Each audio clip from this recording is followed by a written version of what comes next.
ขั้นที่2ของถ่ายปีรีโวโลโครถมือหนึ่งรถปี2025เนาะ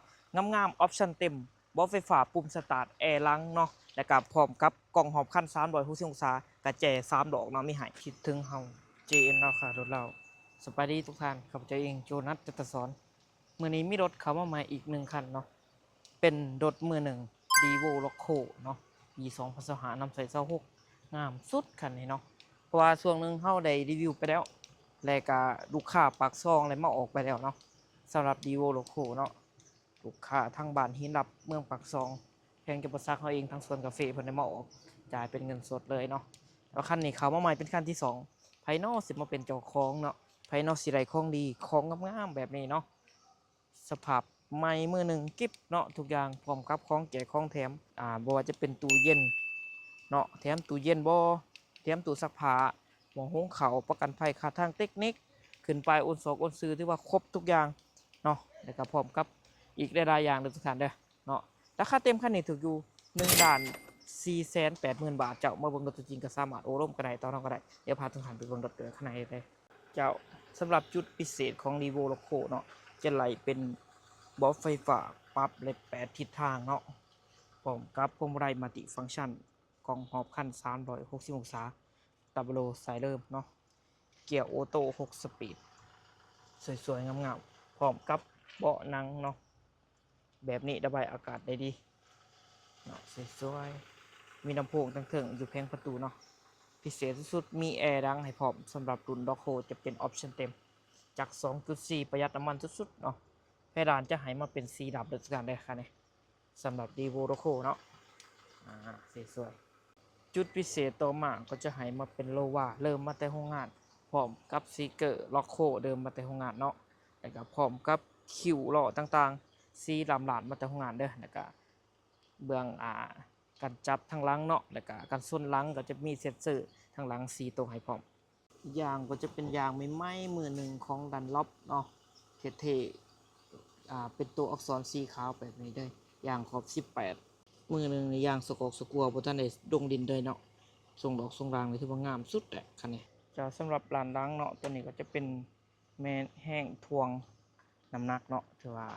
ให้มาสำหรับดีโวโลโคสำหรับตัวนี้เด็กตัวนี้เดิมมาที่โรงงานเด้อถือว่าแม่แต่เด้องามเนาะรถมือหนึ่งเนาะเดิมทุกอย่างตัว L ตัว R อยู่ครบเนาะมิดออกมิดอัพออปชั่นเต็มเลยทุกท่านเลยตัวนี้แวนเป็นออโต้ทั้ง4ด่านเลยทุกท่านเนาะพร้อมกับปรับแวนได้มีลำโพงทั้งทุ่งในความจับเนาะดับเบิลงามดับเบิลไซด์เดิมหน้าปอกหน้าปัดงามทุกอย่างเจ้าพวงมาลัยมัลติฟังก์ชันเลยสวยๆเลยเบาะหนังเนาะหายห่วงเลยเนาะสำหรับลูกค้าที่อยู่ด้านล่างเนาะที่หอนยังต่างๆก็มีแอร์ดังให้พร้อมกับ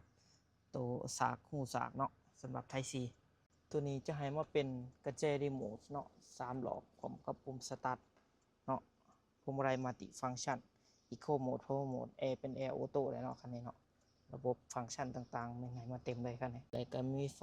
สีฟ้าแบบนี้อยู่แผงประตูเพิ่มความดูราเนาะมีปุ่มคอนโทรลเปิดปิดเซ็นเซอร์เนาะปุ่มวิวกล่องต่างๆเนาะแล้วก็ VSM เนาะมีให้ครบทุกอย่างเลยฟังก์ชันเนาะการใช้ไซเวลปี25น้ำใส26หรือคันในรถมือหนึ่งกลับมาฟังเสียงจักในโบไฮตี้เนาะรถมือหนึ่งเดิมหัวหนอหัวน็อตเนี่ยท่านแกะท่านมาโลโก้โตโยต้าจักเป็นจักตัวใหม่เด้อจัก 2.4 ประหยัดน้ำมันเนาะระบบใหม่เบิดระบบไฟเนาะ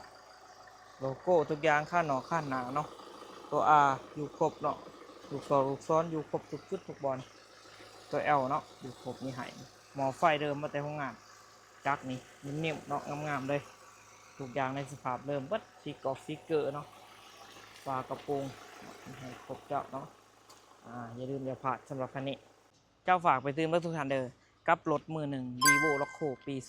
2025รถงามๆเดิมๆไพ่มาก่อนได้ก่อนเนาะคันนี้เป็นคันที่2เนาะไพ่สิเป็นเจ้าของคันที่1เป็นขายไปแล้วทุกท่านเนาะคันนี้มาใหม่ทุกท่านเด้อออปชั่นเต็มเส้นเก่าเส้นเคยกระแจ3 ดอกเนาะ4 ดอกไม่ให้พบเนาะกระแจ4 ดอกเลยแล้วก็ออปชั่นนี่ถือว่ามีให้เต็มสำหรับดีโวล็อกโครุ่นนี้กล่องหอบคัน360องศาเซ็นเซอร์หน้าหลังเบาะไฟฟ้าปุ่มสตาร์ทแอร์หลังเบาะหนังเนาะแล้วก็มีลำโพงปรับแบนพาเป็นได้จบทุกอย่างโลวาทั้งหลังโคตรเท่เลยราคาเต็มคันนี้ถืออยู่ 1,480,000 บาทเจ้ามาเบิ่งรถตัวจริงก็สามารถโอ้ร่มกันได้ต่อรองกันได้สดผ่อนเท่าใดเป็นเดือนเป็นปีได้สบายเด้อทุกท่านเด้อใครมักก็ทักมาได้เจ้าเนาะเก่า733โตพวกเก็ดเก่าครับเจ้าเองโจนัสแต่สอนขอขอบใจทุกท่านได้